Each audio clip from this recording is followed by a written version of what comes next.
Naona mpo. Nilikuwa nimesahau kitu kimoja, nataka niwaambie. Sasa hivi wa Tanzania mmekuwa wengi sana, mmeenda kuomba visa za, tulivyokuwa tukiongea kwamba visa saizi rahisi kutoka ni za Ufaransa na Spain. Wa Tanzania mmekuwa wengi sana saizi mnaomba hizo visa. Kuna mdau mmoja ameniambia, amenitumia message. Anasema ameenda kuomba visa ya Spain.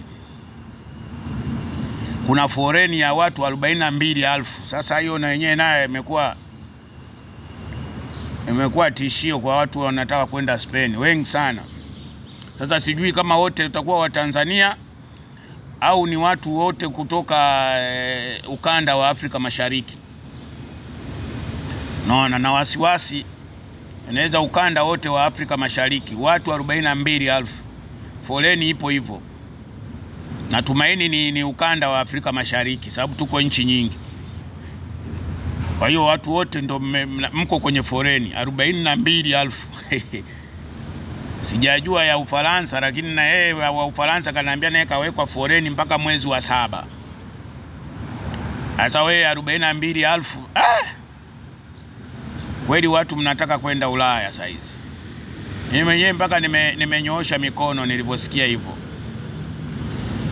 Kwa hiyo ndio hivyo, watu wengi wanataka kwenda Ulaya. Ulaya sio kwamba eti hivi watu mnavyosema kubaya. Ukifika huku kama ukiongea kesi yako vizuri, ukifika ukajieleza vizuri, yale maswali yale mnaoulizwa, nini kimekusababisha uje hapa? Kilichokuondosha nyumbani kwenu ni nini? Kwa nini umechagua kuja kuomba ukimbizi hii nchi? Hayo maswali ukiyaweza vizuri, tukikurudisha nyumbani kwenu, je, itakuwaje? Hayo maswali waga yanahitaji akili ya hali ya juu sana. Kwa hiyo ukipasi hayo maswali, maana ukishinda utapewa nyumba, utakuwa unalipiwa na hela zingine zitabaki, utakuwa unakula. Umeona, watoto wako wataruhusiwa kuja na watapewa gharama na serikali, labda utawagharamikia wewe kuwalipia nauli.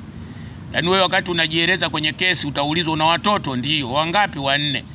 Wakishaandikwa wakiwa na umri wa chini ya miaka 16 wanaletwa na wenyewe wanakuwa wanalipwa.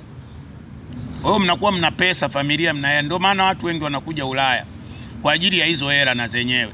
Wewe ukiwa na watoto 4, ina maana wakipewa 200 ni euro 800. Naona karibia milioni 2 hapo. Na wewe mwenyewe unapewa 1200. Kwa hiyo hapo mnaweza mkajikuta mna milioni 6, mfanyi kazi wala mfanyi lolote. Ndio maana watu wanakimbilia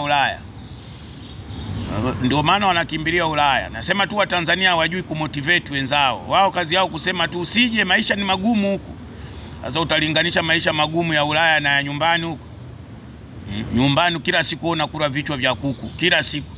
Hapa kanisa hili wanagawa mamikate, machokoleti, manini, masoda, manini. Wewe wewe uko unaama makanisa tu, wewe unajipigia misosi tu. Utalinganisha na nyumbani. Na hayo mamisosi kama Wakongo wanayafunga, wanayapeleka kwao, wanayauza. Kwa sababu ukiwa unayakusanya kila wiki, Wakongo wanakusanya yale spaghetti kila wiki. Unakuta Wakongo labda hapa wanatoa vyakula labda mara 3 kwa wiki. Sasa Mkongo anazunguka ile mara 3 anachukua. Sasa akienda mji mwingine unaweza ukajikuta anachukua kila wiki. Sasa wanakusanyaga hayo matambi, hayo maharage ya makopo, wanapeleka kwao, wanauza tena. Sababu ukiyakusanya kwa miezi 6 ni mengi. Kwa hiyo bado kunalipa tu. Njooni.